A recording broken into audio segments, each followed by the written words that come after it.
Hey guys, welcome back to today's video. Today is Friday, October 21st, 2022, and today we are 18 days away until the 2022 midterm elections, and we are going to be taking a look at a brand new onslaught of polls that have just been released from Real Clear Politics, which compiles polls from a bunch of different organizations for multiple Senate races from Florida to Ohio to Washington to Pennsylvania to Nevada to North Carolina to New York to Arizona to all across the nation. A lot of new data, a lot to go through, and a lot to add into our understanding about the state of the race as it stands right now. Now, for a bit of background information, the generic ballot currently favors the Republican Party on FiveThirtyEight by 0.3%, favors them by 3 percentage points on Real Clear Politics. On forecasting websites such as FiveThirtyEight, The Economist, and Race to the White House, the Democrats have the advantage. In FiveThirtyEight, Democrats have a 57% chance at retaining control of their Senate majority. In Race to the White House, Democrats have a 61% chance at retaining control of their Senate majority. And in The Economist forecast, Democrats have a whopping 80% chance at retaining control of their Senate majority. But the problem lies that these numbers for the Democratic Party have actually gone down from where they were previously. And a lot of new polling data seems to indicate that a lot more races are more competitive than we might think. Some of it favoring Democrats, but most of it favoring the Republican Party. Now, in the new polls released on Friday, today, October 21st, we have Florida, Ohio, and Washington. Patty Murray leads her Republican opponent in the state of Washington by 8 percentage points. This race really was never going to be that competitive. We knew that it could narrow down to single digits, but realistically, Democrats were always going to win here, and thus, that's what we're seeing in this race. In the Ohio Senate race, J.D. Vance maintains about a 3-point lead over Tim Ryan, which also isn't super surprising. The reason why I say that is because Tim Ryan and J.D. Vance have been in a competitive position before, but realistically, the race was never going to go to Tim Ryan, as he is a Democrat in a fundamentally red state.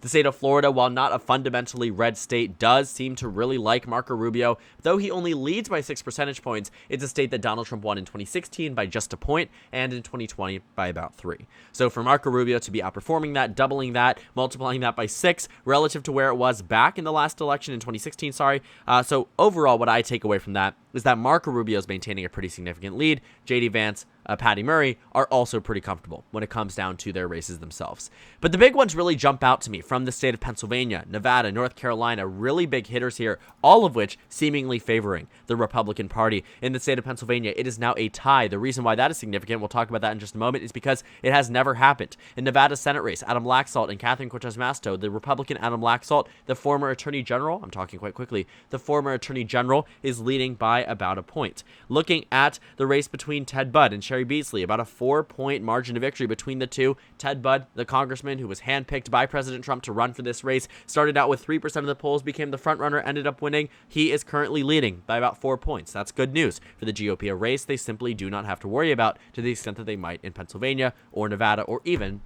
Ohio. But the state of Pennsylvania in specific, I think, deserves in itself a lot more, just discussion about what this actually means for the state of the race. I want you to take a look at the ratings and the pollster numbers for John Fetterman over the past couple of months, and you'll start to see why a tie, of all things, is the most impactful thing we have seen this campaign season.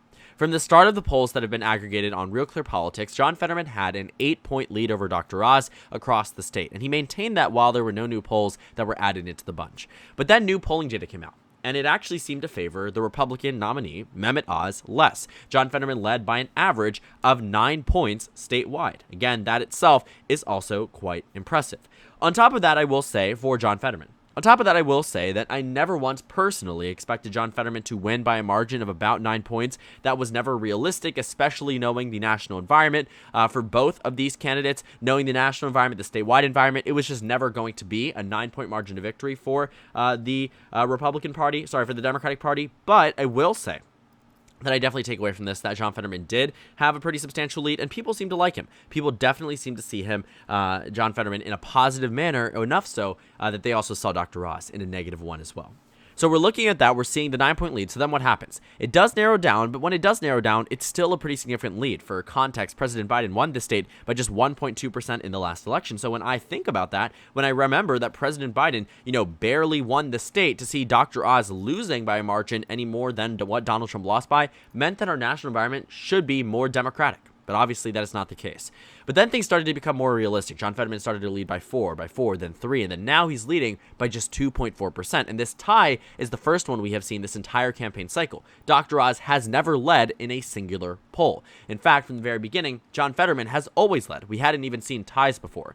So for a new tie in a poll to be released tells me that there is something about Pennsylvania that is narrowing up. It seems that these undecideds are coming home, and in this case, they are coming home to the Republican Party.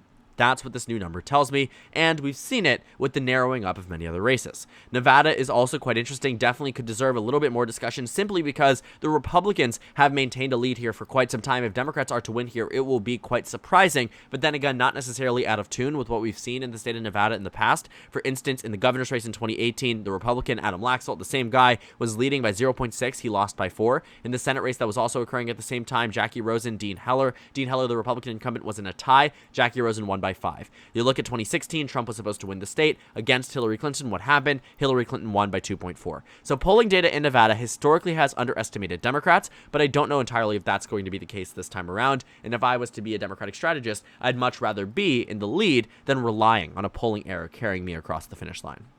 New York Senate race really doesn't deserve that much attention, though Chuck Schumer is in a much narrower position from where he was before. But then again, New York polls are very, very rare. We get maybe 1 or 2 a month at most, and putting all of our weight, all of our understanding about a fundamentally blue state into these polls really doesn't do us much good. This is a race that is going to be lost by the GOP on both the governor level, on both the governor and Senate level, and for us to really put any more discussion into it would just be a disservice to your time because it really doesn't need anything more.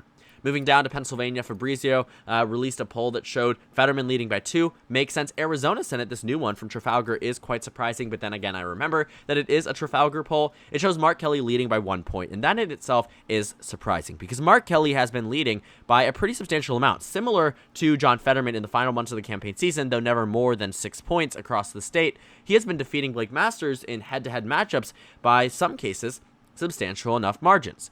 But to see him leading by just 1 percentage point in the most recent poll is very interesting. But what I will say is that if you take a look at the last election in which a midterm election occurred for the Senate race, Arizona Senate race had a bunch of polls saying that Martha McSally was going to win by 1. She ended up losing by 2.3.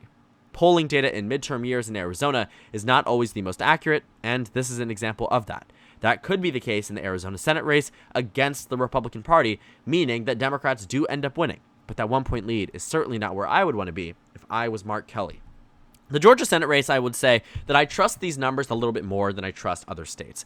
That's because Georgia historically over the past 3 elections, 2016, 2018, and 2020, has not really had that much of a substantial polling error when it comes down to the race, at least in favor of the Democratic Party. When we take a look at the 2021 runoff elections, let's take a look at what we actually see and what we saw in that election. In the Senate race, we were expecting that Raphael Warnock and Kelly Loeffler were going to be within a 2-point race, or a 1-point race based off the polls. Warnock won by 1.6, and difference of 1.1%. In the Ossoff and Perdue race, Ossoff was ahead by 0.5. What's interesting here is that Insider Advantage showed a tie, and Trafalgar showed a tie. You look at the other race, Trafalgar said Loeffler would win by 2. Insider Advantage said there would be a tie as well. So those are the ones currently underestimating Raphael Warnock at this point in time. But still, the polling error was not that far off.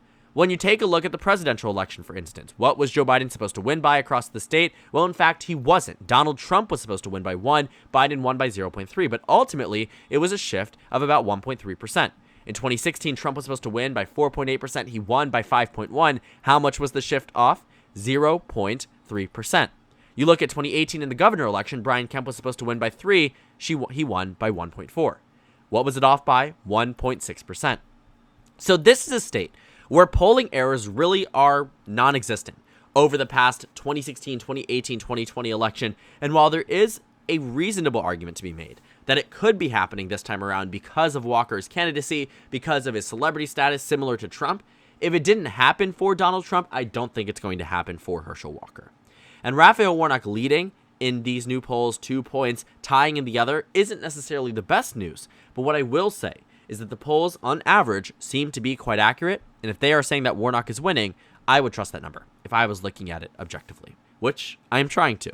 The Arizona Senate race, another race, Mark Kelly leading by 2, but I don't know if I necessarily trust this number. There's no way the electorate is 18% undecided or 18% going to third party or undecided. That really doesn't make much sense. The New York Senate race had Quinnipiac, which also had another poll. For some reason, we're seeing more new numbers out of New York, but really not that much in general. We're nearing the end of what we really want to talk about here. We can go further down, but realistically, there isn't that much to take away from it, especially since a lot of the data is much more recent, which is much more important when it comes down to the overall national shift. But to speed run through the Monday, October 17th results, Ted Budd leads by 6, makes sense. Ohio Senate race, Vance by 2, makes sense. Oklahoma Senate race, Oklahoma Senate special election, I don't buy these numbers. Republicans are probably going to win them by 30. The Iowa Senate race, this is the most accurate pollster from 2016 and 2020. This in itself probably deserved a lot more discussion than what it got. That's simply because Chuck Grassley is only leading by 3 points in the most recent poll. And when you take a look at 2020 and 2016, when you find out, hey, wait a second, you're looking at a pollster that was wrong on the presidential margin, though we can look at some of their inaccuracies in midterm elections.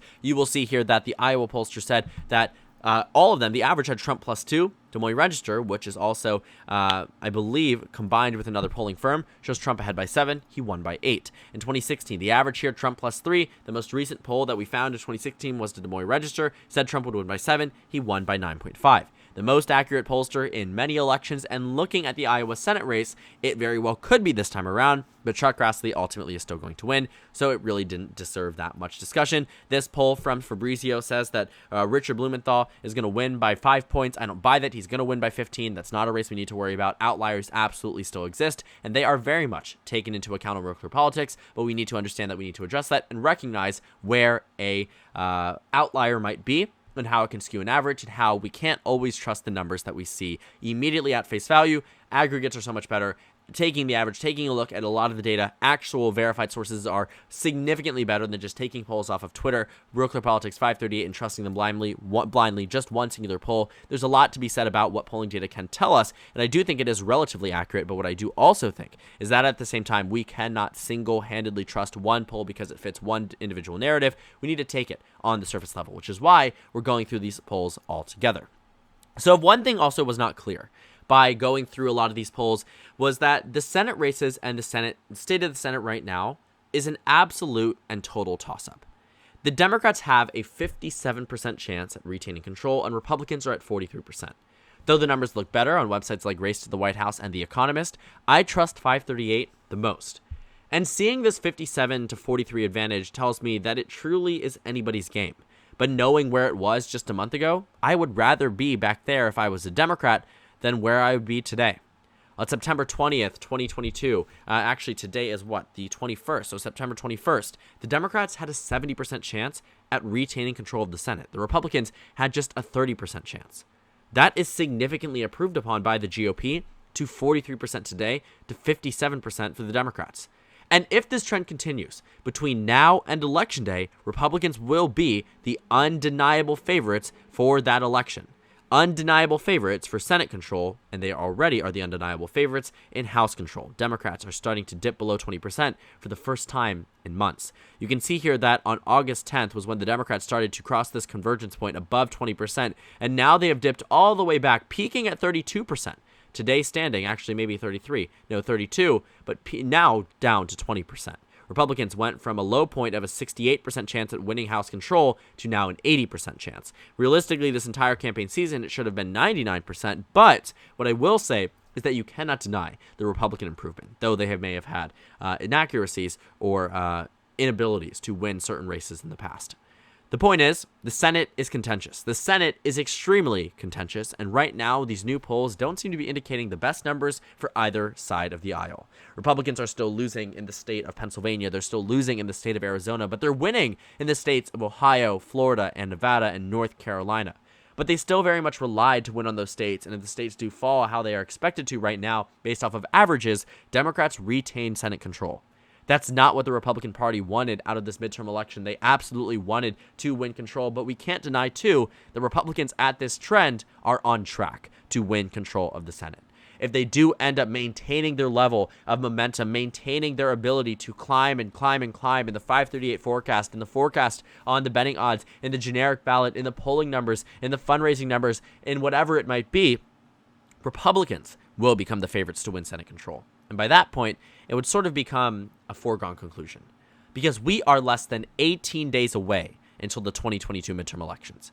And if the race is turned around now in favor of the Republican Party, it will take an enormous beast of enthusiasm, energy, whatever it might be, to win against the Republicans for the Democratic Party.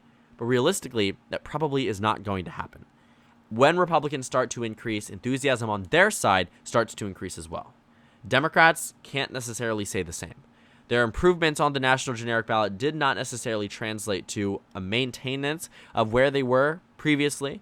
It didn't lead them into November with momentum. It was halted by the national GOP. And quite frankly, that's what could happen between now and November in favor of the Republican Party, meaning that they stop the Democratic Party, continue building their own momentum, and Democrats can't seem to build or break against the GOP.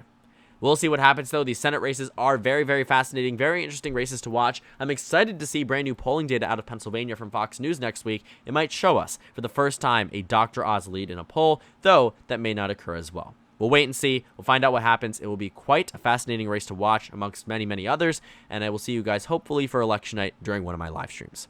So thank you guys so much for watching this video. Make sure to comment down suggestions below. Subscribe on the left if you haven't already, and check out the Instagram and Twitter. At the bottom left of the screen, there's also a Discord server for you to go ahead and join. On the screen, there's a video you can watch, and then a playlist for my 2022 Senate election analysis videos. Again, thank you guys so much for watching, and I will see you all later today.